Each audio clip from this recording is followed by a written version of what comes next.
Bien, donc je suis le docteur Aouzière, je suis psychiatre au centre hospitalier du Rouvray, donc c'est à Rouen. Et donc je dois vous parler de la télémédecine et de la e-santé pour tous, manifestement, et donc l'exemple de notre établissement.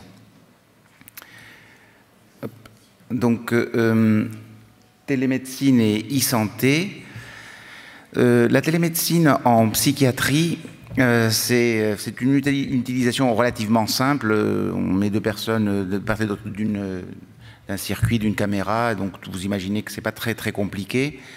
En tout cas techniquement, c'est très ancien, c'est dans les années 40, les premiers essais aux États-Unis pour ce qui concerne la psychiatrie, et c'est de pratique courante dans quelques équipes françaises, pas beaucoup, 2, 3. La e-santé, c'est autre chose, et en psychiatrie, ce sont des outils qui sont peu ou pas connus. L'offre est relativement faible, voire confidentielle. Il y a beaucoup d'outils qui sont, dont on parle, mais leur validation est partielle, voire absente. Et l'intérêt de ces outils est pas ou mal compris. On va essayer donc de vous présenter notre expérience sur la télépsychiatrie dans notre établissement. Voilà, ça c'est notre territoire sanitaire, notre zone. Ça a peu d'importance, c'est un territoire de 700 et quelques mille habitants. Donc nous avons commencé à faire de la télé en 2006-2007, nous avons répondu à un appel à projet, c'était sur 4 établissements pivots et 4 centres médico-psychologiques et un appartement thérapeutique, et puis il restait un petit peu de budget donc, dans l'enveloppe, et on s'est dit on va le tester sur un EHPAD particulier, puisque cet EHPAD accueillait des patients, une vingtaine de patients dans une petite unité, sous-unité, qui avaient des antécédents psychiatriques lourds. Si on comptabilisait le nombre d'années hospitalisées de toutes ces personnes, ça faisait plusieurs siècles. Donc, autant vous dire qu'on s'est dit, de toute façon, ça ne marchera jamais. Ils vont délirer dessus, ils vont casser l'appareil. Donc vous voyez, c'est des vieux appareils cathodiques avec des vieux outils. Et puis au bout d'une année, nous avons fait une étude d'acceptabilité, de faisabilité, qui a montré que finalement il n'y avait aucun souci d'acceptabilité par les patients en général et par les patients en EHPAD non plus, avec des antécédents psychiatriques lourds, que finalement c'était plutôt satisfaisant, voire très satisfaisant. Et puis, on a identifié aussi les freins qui venaient surtout du corps médical, qui était le principal frein. C'était ni les patients, ni les soignants, mais c'était vraiment le corps médical qui freinait à l'époque, hein, c'était il y a plus de 10 ans maintenant. Pour ce qui est donc de l'évolution, j'ai mis une utilisation en routine, oui, mais juste sur la partie EHPAD, puisque tous les autres dispositifs sont arrêtés. On pourrait parler pendant un petit moment, mais on n'a pas le temps d'en parler. Pourquoi est-ce que tous les autres dispositifs se sont arrêtés? Mais sur la partie EHPAD, ça a continué. Et puis, ça s'est même généralisé, puisque en 2012, nous faisions une centaine de téléconsultations. En 2013, nous faisions 300 consultations. Nous avons augmenté. Et nous avions même prévu de faire jusqu'à 800 à 1000 téléconsultations en EHPAD. Hein. Le dispositif a grossi, nous couvrons 33 EHPAD, etc. Donc le dispositif a grossi de façon très importante vers le médico-social, PA, personnes âgées. Et puis en 2015, alors que nous avions une grosse progression, on s'est retrouvé donc avec un frein, enfin ça a moins progressé, on s'est retrouvé à nouveau avec 500, et maintenant nous tournons à peu près à 350 téléconsultations par an, en psy toujours, hein. C'est elles s'appuient, les téléconsultations doivent s'appuyer sur quelque chose qui est existant. Donc là, elles s'appuient sur un dispositif d'équipe mobile psychiatrie PA qui intervient dans des EHPAD, je l'ai dit, une trentaine d'EHPAD. C'est une équipe qui a grossi, donc en 2000, il y avait 500 consultes années de cette équipe.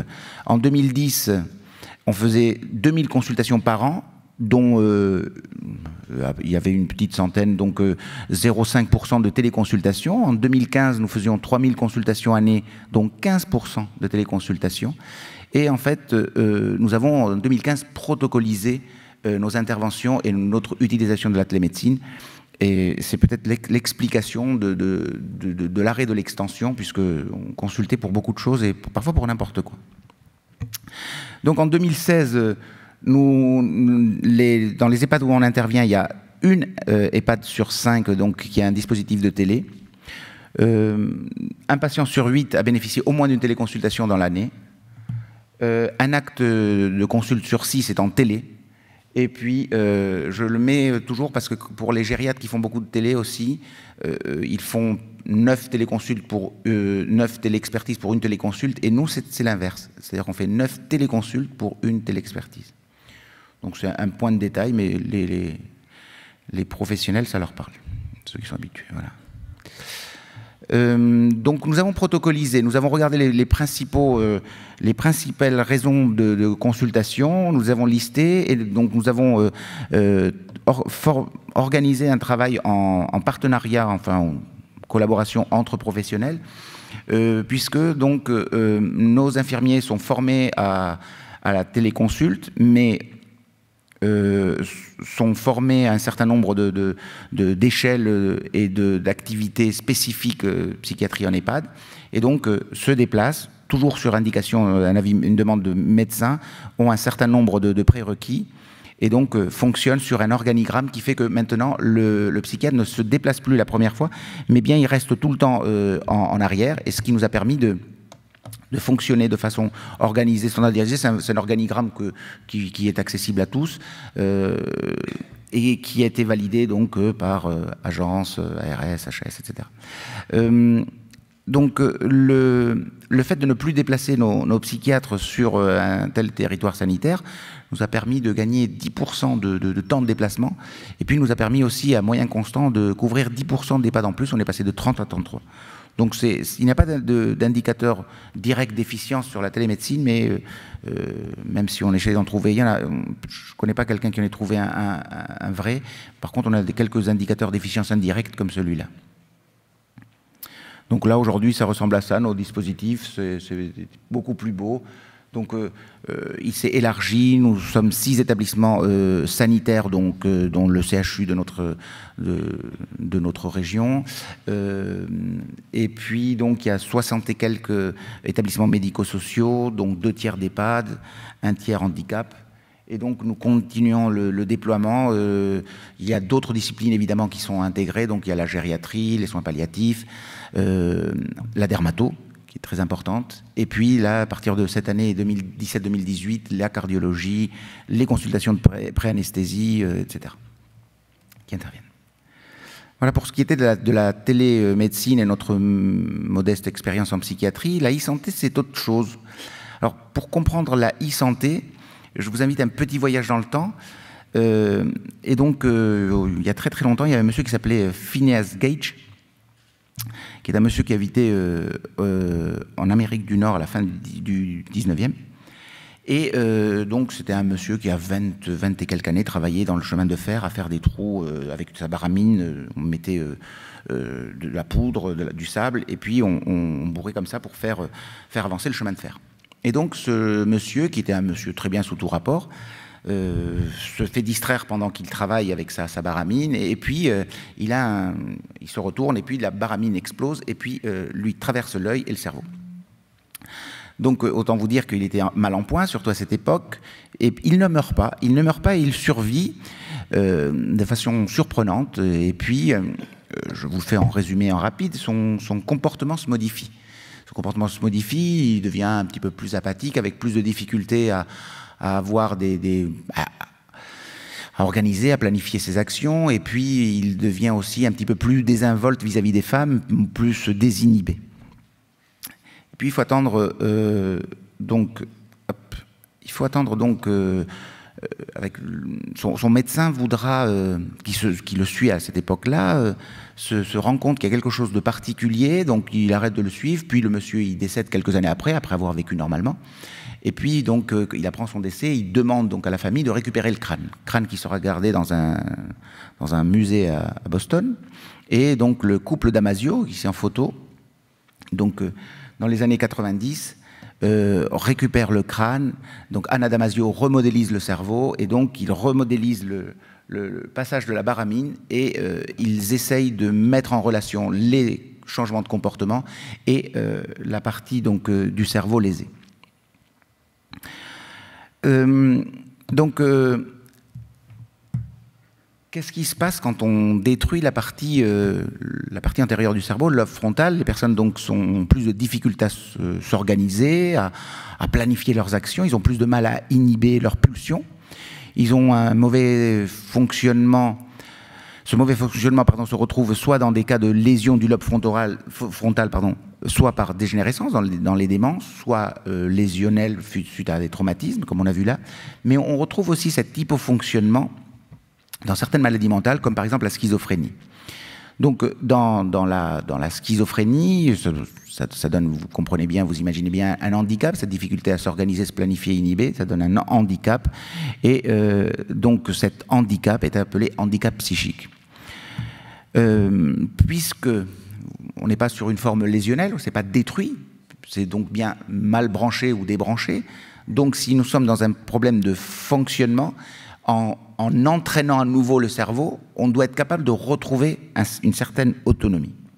Donc, ce handicap psychique donc, doit pouvoir être mobilisé avec de la remédiation cognitive et avec plus globalement, l'insertion de la personne dans sa société, ça s'appellera de la réhabilitation psychosociale.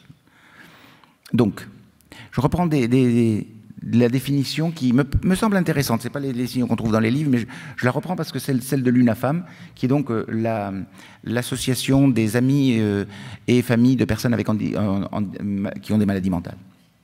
Donc, ils précisent bien dans leur... c'est ouvert à leur site, hein, unafam.org.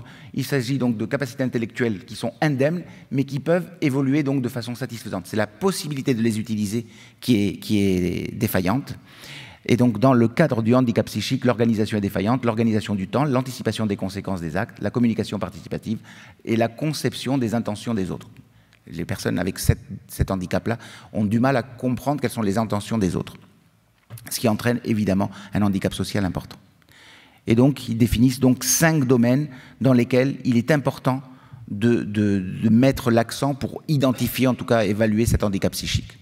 Donc, je le dis rapidement, la capacité à prendre soin de soi, la capacité à rétablir des relations durables, la capacité à se former, à assurer une activité, la capacité à se maintenir dans un logement et la capacité à organiser une vie sociale et des loisirs. Donc, le handicap psychique est reconnu depuis février 2005. Donc, tout ce qui va être du registre du travail de ces facultés cognitives qui sont défaillantes va s'appeler donc remédiation cognitive, et tout ce qui va être de l'ordre de la réhabilitation de la personne dans son environnement, dans la société, va s'appeler réhabilitation psychosociale. Alors, pourquoi c'est important? C'est parce que nous disposons aujourd'hui de mesures capables d'outils capables de mesurer et la cognition et l'autonomie. Donc, les professionnels qui vont évaluer, mesurer la cognition, c'est le neuropsychologue, comme vous imaginez bien, et ceux qui sont capables de mesurer l'autonomie sont les ergothérapeutes. Et il existe des outils standardisés. Voilà un exemple d'outils d'évaluation neuropsychologique, un certain nombre de tests. Le choix qui a été fait dans notre région, c'est d'avoir des grilles ou des présentations les mêmes sur les services de neurologie, de gériatrie, de psychiatrie, pour avoir le même discours et avoir une simplification dans le transfert de données. Voilà, ça ressemble à ça. Et ici, donc, toutes les fonctions exécutives sont plus ciblées dans ce qui nous intéresse. Des bilans d'ergothérapie, donc là, il y en a plusieurs. Ici, je vous montre une échelle, donc les LADED, peu importe, les IADL qui sont plus connus, et donc les présentations qui se font soit sous forme de tableau, soit sous forme plus intéressante pour nous, on les a transformées en représentation graphique, et vous n'avez pas besoin d'être un spécialiste de quoi que ce soit pour comprendre là où ça marche et là où ça pêche. Donc on a des représentations visuelles qui vont très vite dans la lecture. Quel lien avec les outils numériques, me direz-vous? Eh bien, il existe des outils d'évaluation cognitive, donc présentielle, numérique. Il n'existe pas aujourd'hui d'outils validés d'évaluation cognitive à distance. Voilà. Donc il existe quelques tests d'évaluation numérique cognitive, mais il n'y a pas d'évaluation capable, en tout cas ils ne sont pas validés, capables de mesurer à distance. Pour ce qui est de la remédiation cognitive, elle peut se faire à l'aide d'outils papier-crayon ou numérique. Donc il existe des outils de remédiation cognitive présentielle, donc numérique, donc la RCAO, remédiation cognitive assistée par ordinateur, donc présentiel ou à distance, ça existe. Il n'existe aucun outil numérique d'évaluation de l'autonomie en milieu écologique. Donc il y a certains qui utilisent des tablettes ou des jeux vidéo pour essayer d'évaluer l'autonomie. C'est pas du tout très parlant, pas super intéressant. Et en tout cas, ça n'existe pas en milieu écologique. Et il n'existe aucun outil numérique d'aide à l'autonomie validé. Donc je ne sais pas si je suis clair dans ce que je dis. Sinon, vous m'interrompez, n'hésitez pas à poser des questions. Donc, ce que nous avons fait, c'est que nous avons donc ici développé, acquis ou utilisé un certain nombre d'outils numériques. Donc, je vous disais, pour la remédiation cognitive, ils existent. Donc, il y a des outils de remédiation cognitive à distance ou présentiels, donc assistés par ordinateur. Donc, nous les avons juste achetés. Pour ce qui est de l'évaluation, je vous disais, il n'y en a pas ou il n'y en a pas validé. Nous avons travaillé dessus. Et puis, nous avons beaucoup travaillé aussi sur l'autonomie, sur l'évaluation de l'autonomie donc numérisée. Et nous avons travaillé sur la compensation de l'autonomie numérisée. Si je ne suis pas clair, n'hésitez pas à m'interrompre. Hein. Puis, nous avons essayé d'utiliser des outils plus, de façon plus intégrée dans le quotidien des personnes avec handicap psychique. Et puis là, je vous résume les outils de télémédecine qui, donc, maintenant sont utilisés de façon, je vous l'ai expliqué tout à l'heure, assez standardisée. Donc ici, l'évaluation présentielle numérisée, l'évaluation cognitive présentielle numérisée, il y a des logiciels qui essaient de se développer, mais c'est discutable. À distance, elle est inaboutie. Ça fait 5 ans qu'on travaille dessus, on ne sait pas encore évaluer de l'autonomie à distance. Évaluer de la cognition à distance, pardon, on ne sait pas faire. Même s'il y a des petites startups qui sont sur le coup, avec qui on a travaillé aussi, des plus grosses boîtes, on ne sait pas. Puis on se demande quel est l'intérêt. Voilà. Mais bon.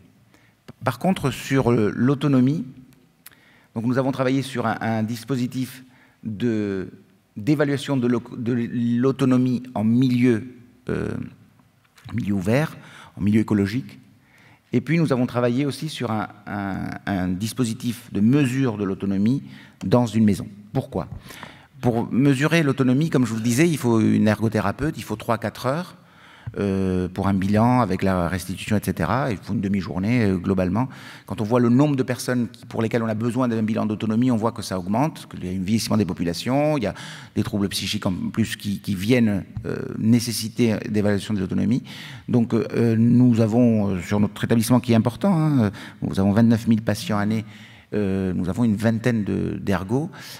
C'est insuffisant pour faire tous les bilans qu'il faudrait.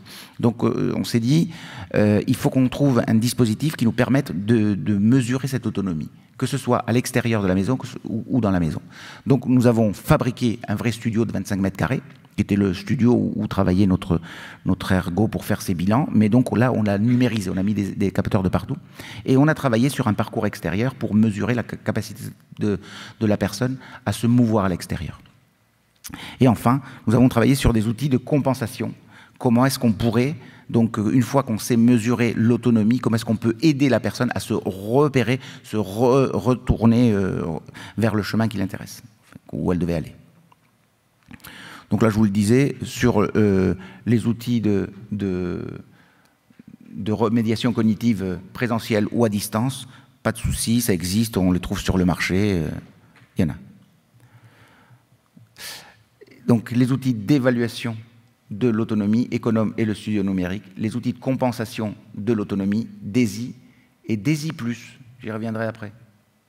Et puis des dispositifs multifonctions, comme j'ai dit tout à l'heure, soigner chez soi, sur lequel nous allons revenir.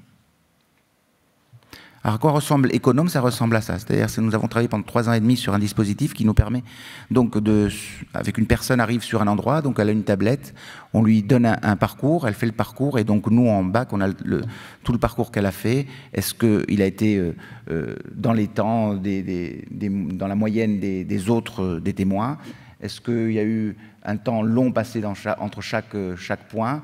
Les réponses que la personne donne à chaque point, est-ce qu'elles sont bonnes ou fausses, les temps de parcours, etc. Et donc nous avons ensuite un recueil, et donc on regarde la qualité du parcours de la personne. Donc là, on a fait une évaluation. Et donc l'objectif principal de cette évaluation, c'était de savoir si c'était acceptable par la personne, l'acceptabilité, la faisabilité. Et donc là, on a eu des résultats très intéressants. Tous les patients, le témoin évidemment, mais tous les patients étaient particulièrement satisfaits, proposer à quelqu'un de le faire, etc., le referait, tous sauf un. Donc avec des retours très intéressants. Donc d'un point de vue acceptabilité, faisabilité, il nous manque encore une douzaine de patients pour inclure. On n'a aucun doute sur l'efficacité. Par contre, l'objectif secondaire, c'était est-ce que cette mesure de l'autonomie numérique est comparable à une partie de la mesure de l'autonomie d'une ergo. Et là, ça n'a rien à voir. Donc on sait qu'on mesure quelque chose. On sait qu'on mesure quelque chose qui est en lien avec l'autonomie, mais on sait qu'il n'y a aucun lien avec les échelles et les outils qu'utilisent les ergos en présentiel. Voilà. Donc c'est quelque chose qui est complètement à construire, puisque le numérique et le papier-crayon, quelque part, ne se rejoignent pas. C'était vraiment inattendu comme résultat. Donc on mesure quelque chose, mais on ne sait pas quoi. Mais les gens aiment bien, c'est déjà ça. On ne va pas se plaindre. Studio connecté ressemble à ça, c'est une kitchenette qui fait 25 mètres carrés, il y a pas la kitchenette, le studio fait 25 mètres carrés, une kitchenette, il y a un coin salon, une petite télé avec le coin loisir, un coin sommeil, et donc la personne fait son scénario. Quand on parle avec des ingénieurs, on ne se comprend pas, donc là, on a passé 4 ans pour se comprendre. Donc les ingénieurs ont une conception, une vision des choses, nous on en a une autre, et donc on parle par scénario. Donc on partage les scénarios, une fois qu'on a compris chacun de son côté les scénarios, on les met en place. Donc là le scénario c'est j'arrive, je fais mon petit déjeuner, je nettoie, etc. Et donc là on est sur une phase donc tous nos capteurs sont déjà installés, c'est-à-dire à nouveau on a comparé avec la partie de mesure de l'autonomie que fait une ergo, mais sans l'ergo. Donc on a des capteurs qui vont mesurer est-ce que la personne met en marche le four, fait son repas, sur un scénario qui dure 3 heures, est-ce qu'elle se lave les mains, elle se lave pas les mains, est-ce qu'elle fait la vaisselle, est-ce qu'elle fait pas la vaisselle, est-ce qu'elle nettoie pas la table, est-ce qu'elle fait... Voilà, tout ça. Et donc ce sont des capteurs qui nous donnent le résultat. Et là aujourd'hui, on en est à vérifier, donc tout ça, ça marche, mais on est à vérifier que les capteurs captent bien ce qu'on leur demande de capter. Donc on est vraiment sur les itérations des outils numériques. Et là, c'est une phase qui va nous prendre plusieurs mois. Et puis, deuxième point, on utilise des données croisées, c'est-à-dire qu'on va chercher la même information, mais on va demander à 2 types de capteurs différents, donc triangulation et puis zonage par caméra, mais caméra qui n'enregistre pas, c'est juste qui traite l'information.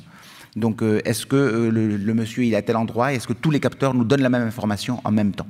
Voilà, donc ça donne du big data et ça donne d'autres boîtes qui doivent traiter les données comme ça en nombre. Ça devient un peu compliqué, donc c'est multi-boîtes.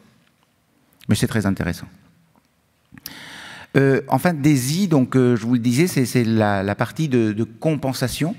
Donc on a développé un petit logiciel qui donc est géré par l'aidant.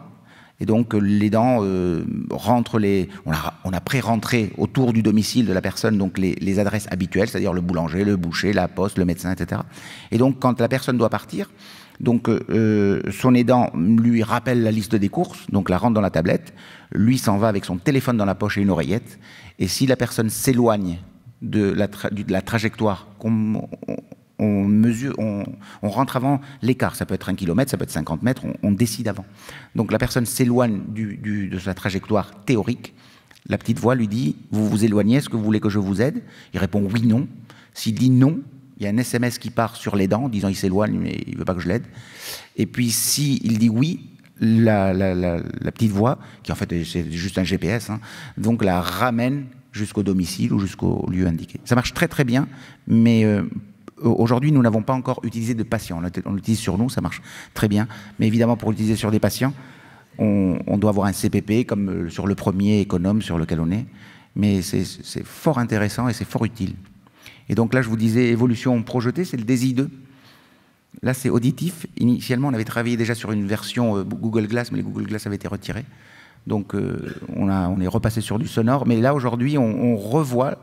On est en train de retravailler avec nos ingénieurs sur la possibilité de retravailler sur des lunettes qui, elles, guideraient, donc avec des flèches, etc. Donc, je vous en parle dans 2 ou 3 ans si vous m'invitez. Et enfin, donc, ce que je vous disais, donc, le multifonction, c'est des studios. Donc, on a un dispositif qui s'appelle Soigner chez soi. Un dispositif assez intéressant dans lequel donc, il y a 18 patients qui sont psychotiques, lourds, avec du fort handicap psychique, qui l'ont intégré depuis janvier 2015, et donc dans lequel il y a un certain nombre d'outils numériques, plutôt à distance, et un dispositif de télémédecine, puisque le patient peut, à n'importe quelle heure du jour, de la nuit, hop, il clique dessus, et puis il y a une infirmière qui le rappelle en disant à la télé, est-ce qu'il y a un problème de soins, de traitement ou autre, d'anxiété, et donc ils peuvent aussi utiliser ces dispositifs pour faire leurs exercices de remédiation cognitive à distance.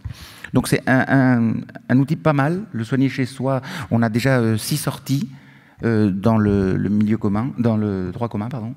Et donc, il a été retenu dans le recueil des bonnes pratiques dans les dispositifs de logement accompagné de l'Observatoire de l'UNAFAM en 2017. Donc, c'était pas mal apprécié par les patients et les familles. Voilà, donc les outils numériques, c'est déjà demain, ils sont déjà là. Donc, ils vont, en termes de la dimension de réhabilitation, donc c'est sûr qu'il y a la mesure de la cognition et de l'autonomie, ils auront un rôle majeur. Et je vous ai dit, aujourd'hui, on sait qu'on mesure quelque chose, mais des fois, on ne sait pas ce qu'on mesure. Il ne faut pas être dupe.